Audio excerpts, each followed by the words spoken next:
เซิร์นข้างในเลยค่ะสวัสดีค่ะสวัสดีอีกรอบนะคะนี่คือสถานแห่งบ้านเอื้อน้ำที่ฉันนำมาสู่รถใครเนี่ยรถอมราเนาะอมรามาฮอดเพื่อนก่อนเพื่อนเลยเหรอนางมาก่อนเพื่อนเลยนะคนสวยมาก่อนใครเพื่อนวันนี้เขามีนัดจ้านัดมากินหมูกระตึหมูกระตึหมูกระตึหมูกระตึหมูกระตึหมูกระตึคนสวยนะฮอดก่อนใครเพื่อนเหรอมากินให้พอดีเขาเล่งหน้าเป็นแห่งเขาเพราะท่านช่วยอยู่เอ้าเคยได้กินข้าวสักบอกเคยได้กินข้าวมาฮอดแต่เฮิงมาฮอดประมาณเขายังครึ่งชั่วโมงได้เหรอขาดจักน้อยเนาะจ้าก็ต้องอันติ่งจะบอกว่าอย่าเลิกข้ามติ่งย่างไว้ติ่งย่างย่านหยังสิมีเชิงขลัดเชิงเพราะว่าจังได้คือจังว่าตั้งหลังอ้าวกับเมืองบรรพภูอ่ะพัทยาฉันก็สิเมื่อทั้งนี้สิยากอย่างเนาะขันว่าเจ้าย่านแต่ในคู่หวยนี่แหละก็ได้มองอื่นน่ะบ่ได้ย่านบอกครัวบรรพวกมองพี่หลอกดีนี่เด้เขาว่าเขาบ่เคยหลอกกูจักเทื่อดอกหน้าคือพีนี่พระสิกาหลอกมีแต่คนหลอกคนพีน่ะมันไม่หลอกหรอกฮะฉันนี่ก็เห็นบักมีต่อยอันแม่งแข้งตะกี้นะเห็นมือนั่นแหละขี่รถไปผัดยืนพีนี่กับพี่ต่อยแม่งแข้งยืนต่อยแม่งขี่แม่งสร้างน้อยนั่นแม่งแข้งเสียใจขอสร้างตัดทิ้งแล้วว่าใส่กกปากคอนะกกคอที่มันมีอันงามยังปันเขาบอกชุมนางนะกำลังปันเขาปาดยังได้สิแล้วจะจักข้างเบิ้งจับอันนั้นเขาก็กินก้อนจำซุ่มนึงจังกินก้อนอันนี้ก็ยัง6 โมงอยู่เลยกระถางข้างเบิ้งก็สิขึ้นไปปันก็ไปเป้าเทียนเอานิ้วปันบ่มันเกิดออนิ้วพอมันเกิดออนิ้วยังคือได้มัดเข่ามาให้เป็ดให้ไก่นะโอ้ยขี่รถมาแต่อันเอามุกระทะผัดว่าอันนี้มันได้เก็บมัดเข่าแปะไว้อยู่ในแผ่นหัวเขาตากว้าวเขาตากไว้จ้ะก็บ่มีไผเอาก็ปิดเขาปิดโอ้ไปตากอยู่ในสิได้จะเมนฉันกับเมื่อน้องบัวอยู่นะเธอเมื่อจังมงเห็นอยู่บีบแก่เธอบ่ได้ยินบ่รถใหญ่นะ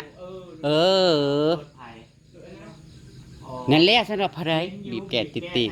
พอบริเบิกป้ายรถคันเบิกป้ายรถกับสิจื้ออยู่ขับไปแต่แนมทางยันหมวกเขี้ยกับพ่อพูดเป็นอะไรอีน้อยบ่ได้เห็นบุลูกเต้าเดาได้เป็นอะไรเดี๋ยวนี้นะอะไรเอาอะไรมึงบ่มีเรื่องหยังจากเราบ่ได้เป็นได้ว้าวมึงมีเรื่องอย่างเล่ามึงก็เล่ารถเฮ้ยบ่มีแล้วก็เล่าเรื่องพัวให้ฟังก็ได้ดอกพัวนั้นเป็นอะไรลูกน่ะ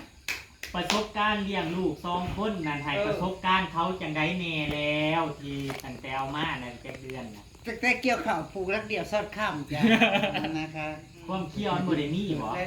และน้ำนั่นนะฮะมันกินจักเทื่อเจ้าจี้น่ะจะให้คนไปเรียกว่าน้ำเจ้า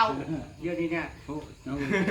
กูนี่ก็แม่นตาแตกบางคำนี่นะไล่จับเป็ดน่ะไม่ทางตานี่นู่น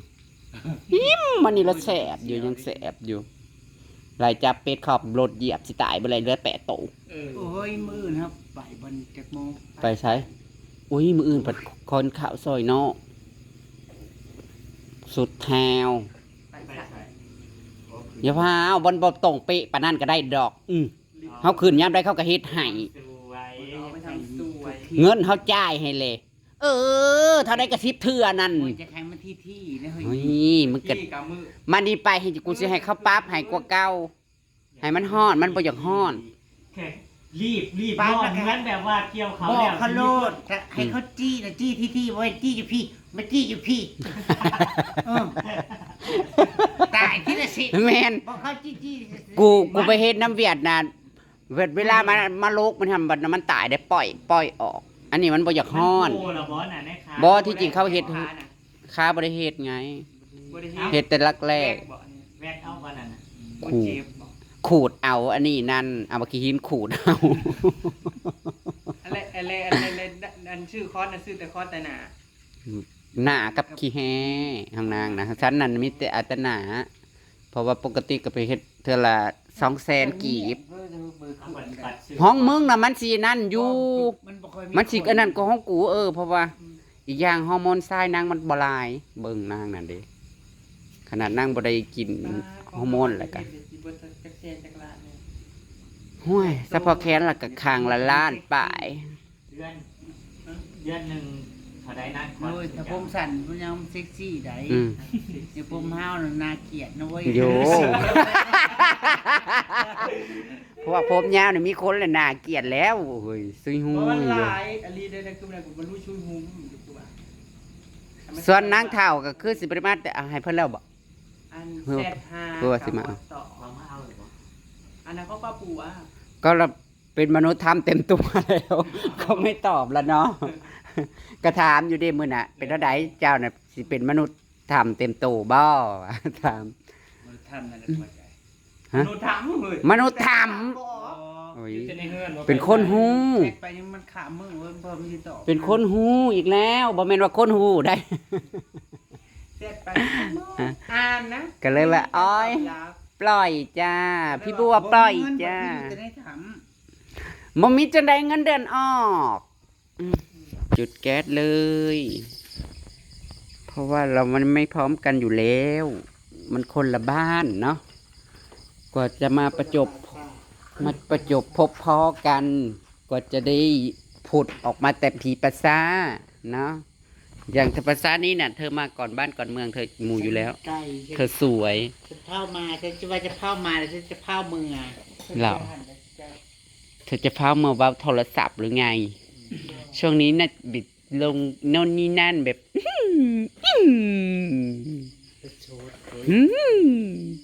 ประสดประสันหืม ประชดกับพ่อประชดกับ อืม แล้วนี่เบิดคืนเด้ อื อ ม น้ำปันนี่เบิดคืน โอ้ยมือเล็กลาวหนูเว้ยคือว่า น่ะ บอก เดี๋ยวเอาเล็ก ตั้งใจชื่อแต่ชุด660 ๆปวดเสียนกูซื้อ47ก็ออก46 เฮ้ยเต็งชื่อน่ะรักกระจัด กูซื้อน่ะ64มันก็มาออก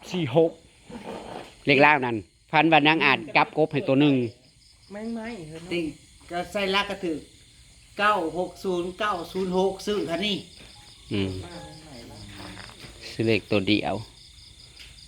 ทางที่ว่าเสื้อไฮโซ มันนี่ยังอีสนาที่รักบอก ตุ๊กตาทองในยักษ์โต จุดเบปากแบบจนมันหอด บักแก้วมาเทศใบนะให้ย่อๆยังบ่หัน ยังบ่ได้อยู่ ใบยังย่อสระโชนยังบ่ มัน ได้ ก็ต้องท่วงเอา บอกให้เช่นเจ้าแข็ง ให้เฮ็ดเอามาเหมือนคืนเฮือนไอ้แก้วนี่จะให้มันแล้วจะไปยอๆสมเซย แกนว่าราศีหมอกมือนะ ตุ๊กตาคำขอมอบตุ๊กตาคำให้นางเจ้อัมมาลาราชินีแห่งบ้านผีปอบบ้านนาหัวค โอ้ยเนาะ ำเอาเฮาเอาใส่กระทะนั่นละก่อน เพราะว่าซองนางเพิ่นยังปั่นเข่าพี่น้องเอ้ยตุยๆผัดยังปั่นเข่าเนาะ อันใดแซ่บมันก็กินอันใดบ่แซ่บอันใดเน่ามันก็ไว้ กระจงไว้ให้เขาบ่ เขาผีคนละปลาซา เฮามาก่อนเฮามีสิทธิ์เลือกเนาะนี่นะว่า มันน่าหวานมาก เพราะว่าเฮามาก่อนเฮาก็มีสิทธิ์เลือกอยู่แล้วอีหยังก็คันเฮาเห็นก่อนเฮาก็ได้เลือกก่อนลูกชิ้นอะไร บ่แม่นอันใดบ่แซ่บแล้วเอาไว้เอาเจ้าของกินนะแกะโอ้ แกะเตรียมนะเฮ้ยไปสิลงไปเบิ่งอันนี้ก่อนกันเนี่ย ป้าแกะถาอุ้ยสัมพอว่ามันมืดเด้อุกอั้งทางใจเด้ โอ้ย จนขอน้ำกินได้เดียว เอาน้ำแข็งมาฉันอยากกินน้ำเย็นๆ โอ้ยแขกมาแล้วลืมเอาน้ำมาให้ แต่บ่ได้ตื่นแขกตื่นคน ตื่นเนาะนั่งแต่เฮิงว่าไม่กล้าเว้า มันแต่ว่าท่านเลยตะเป็นตกดินบุญ นั่งคอให้ เขาบอกกล้าเว้าเขายื้อแต่เฮิงกันแต่ยอมมา โอ้ย ถึงบ่ได้ถ่าย ตื่น ถ่ายให้พี่ทำกินอยู่ หรือว่าน้ำน้องก็เต็มเพื่อนๆนะอยากกินน้ำ บ่อันนั้นเอาไว้เลี้ยงป่าซะ จักมือก็สิมาเที่ยงกินปลาขี้เหือนเพิ่นอีกอยู่มันแซ่บ โอ้ยว่าแต่มาแล้วก็เกลือ อยู่อ่ะบ่ ลวด อยากกินแบบทอดปลาแดกคือมื้อนั้นน่ะนะแซ่บ ยากจริง สิตำบักหุ่งเผ็ดๆกินกับทอดนี่แซ่บกรอบๆนั่นเด้น้ำสะอาดมาแล้วเฮ้ยกินไหม น้ำบ่สะอาดก็มีเนาะ นั่นที่กินแล้วบ่อยากกลับน่ะนะ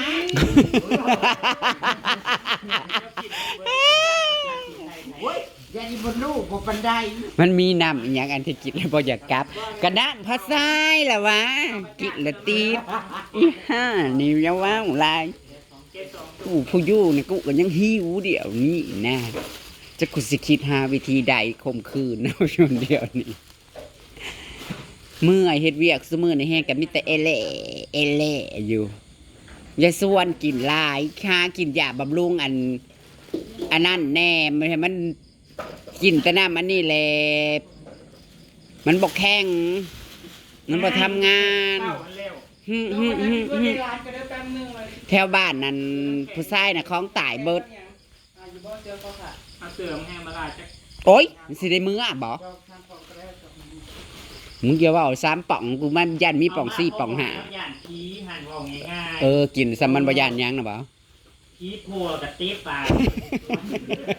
บอกมากเลย โทรศัพท์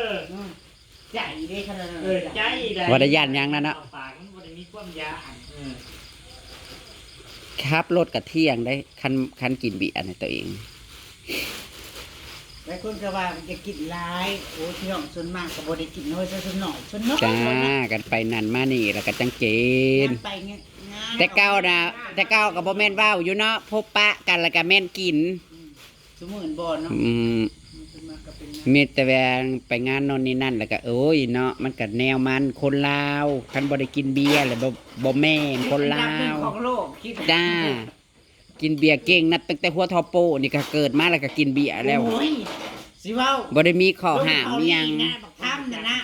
อืม เบิ่งโอ้ยกูตาย จริง แล้ จั ว ง หลาน นี้ กู จริง อืม ว่ามาแนวพวกอยู่แล้ว คืดเบิ่ง ยังเดชจะมาพูดแต่ อันนี้พวกเว้ยอ๋อเธอพูด คือเด็กน้อยแถวลาวเทิงน่ะเด้เฮ้ยแถว กินหลายก็เอา แถวภูแถวดอยนะข้าวแห้งแต่ว่าเนาะเด็กน้อยนะ11 12 ปีเฮ็ดผู้สาวนะกินเบียร์นะอุ้ยตั้งอลีโลบ่ได้มีข้อกฎหมายบังคับเด้ลาวเฮามันเสรีสบายอนาคตของศาสตร์บ่ต้องเท่าถึงว่าอนาคตของศาสตร์บ่มีจ้า น่ะบ่แม่นบ่จ้ะบ่แม่นมาแล้วบ่สรุปแล้วเราก็จะได้เสวยรอก่อนนะจ๊ะทุกคนใครมาก่อนก็กินก่อนเด้อจ้าส่วนตุ้ยๆก็อาตีนึงเพิ่นว่าคันบ่ได้ข่าวลอยสอบแล้วสิบ่มาตุ้ยๆว่าย่านลุบเพิ่นว่าเพิ่นมันสิลุบปีกายนี่เพิ่นได้180 90ผู้ใดหน้าทงบ้านนะพี่น้องปีแม่นบ่ อ้ายเธอบ่สิมาส่ง ปีนี้เธอสิได้อยู่ปัก200บ่จักพี่น้องได้90สอบแล้วเพราะว่า มึงให้บ่แก้วนะ มื้อนี้น่าสิได้ร้อยกลัวๆเพราะว่าเขามันงามเด้ เดี๋ยวสิโอนให้นางซีได้เอาเงินนางซีให้ คนรวยส่วนมาก ให้เอื้อไว้เนาะ คนรวยส่วนมากเขาบอกพกเงินสดเนาะ แล้วมื้อก่อนเนี่ยเด้เบิ่งมื้อก่อนน่ะไผเป็นหนี้กูวะบ่แม่นอีอันนี้บ่ อัมมาละมีแต่มเที่ยว หนี้ค่าอิหยังวะกูเบิ่ง เมื่อกี้ดี ในเฮือนบุอันน่ะมึงโอนละบ่ ๆแต่มึงอย่ามาถามผู้เรื่องคนจับนั่นลี กูก็คับค่าแล้วกูก็ลืมไปเบิดเลยเด้คันบ่ณตอนนั้นนะ ถ่ายงานกันน่ะมันต้องถ่ายคลิปไว้ มีต่างคนต่างลืม พอเรื่องจำน่ะมันจำอยู่แล้วจำได้ เฮาขึ้นปักซ่องบ่ ตัวเขาให้คิดดี เออ ไปแต่เว้ย ค่าอิหยัง มึ วะ บ่เต็งให้เอาให้แล้วหรือยังหรือติดลาว ที่ไทย คลิปถ่าย ต้องทานได้บวกอีก ติดกู มึงให้ลาวบ่ เออ บ่เป็นหยังติดก็ได้ติดบ่เป็นหยังบ่เป็นหยัง แล้วกูเลยว่าอ้าวกูนี่ให้ก้อนแล้วมึงก็จังมาโอนให้กู ต้องถามเราบัดนี้ จากจักค่าอิหยังเดี๋ยวนี้นะ โหดร้ายบ้างนะ อ้าวมันกระเด็น มาทวงหนี้กันออกชื่อเลยบัดนี้พี่น้องเอามันเอานี่รถจ้า จะขาย เออ แม่ แล้วว่า 200นี่แล้วบอกเนาะนี่แล้วมึงให้ค่าอิหยังเล่าแหละ ไอ้พอดีจุ่มคอยว่า เฮ้ยบัดนั้นก็จังให้ป่านจันบ่ได้ให้อันนี้เลยโอ้ยนี่ก็เอาน้ำกูก่อนแล้วมึงก็จังโอนให้กูเด้กูว่านั่นนี่กูจื้อได้แต่ซ้ำนี่บ่ฮู้กูไม่รู้โอ้ยกูว่าจะให้มึงโอนแล้วกูเข้าแอปบ่ได้บ่แม่นบ่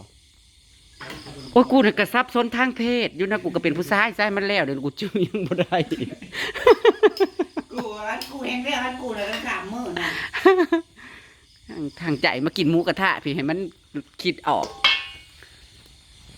ยัวๆจ้าขอบคุณผู้ใหญ่ใจดีเด้อที่เลี้ยงพี่น้องจ้าร่ำรวยถูกหวยทุกงวดเด้อคุณแม่คุณพี่คุณเอื้อย ขอให้ถูกหวยทุกงวดแล้วก็ สวยวันสวยคืนสุขภาพแข็งแรงครอบครัวอยู่เย็นเป็นสุข บ่ได้ถูกคนนี้เอาเงินโชด ทุกวันนะจ้า คือจะกินแล้วเขาอยากอ้วนเอาเงินโชดซะคืออีกจะให้พวกนู้เป็นเงินโชดก็ได้ จะยันอ้วน พอได้ชื่อของชายกินหน่อย ได้กินอยู่บ้าซื้อแล้วก็ได้กินใช่เปล่า กินแล้วก็ ช้างมึงอย่าว่าเขาเอาแต่เงิน มาชื่อของชายน้อยเหรอ เขาเลยเอาแต่เงินไปแล้วเขา ชื่อกินนั่นโอ้ยชายน้อย ขั้นว่าตั้งว่าซื้อแล้วก็ไปส่วนขับไปหกพัก โอ้ยพระเจ้าพระบอกอันนี้อีกแล้ว มุก เพื่อเห็นว่ากันนะนั่นนี่พระเจ้าบอกว่านั่นแหละกันแหละ เห็นบอก เชื่อบ่เว้าแล้วค่อยก็ลืมเลยเด้เนาะค่อยก็บ่ได้ใส่คืนอยากเนาะอันนี้แหละเว้ามาค่อยคืนอีกแล้ว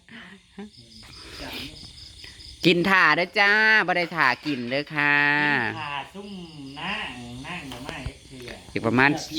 เพื่อคาสิเมียนข้าวอีกก็หึ่ง มา ตั เด้อ ว มาเด้อ แหละ พี่น้องมาเด้อ มาแล้วมันใส่เวลาเลยปั่น โอ้ยเพื่อสีเหลวฟัน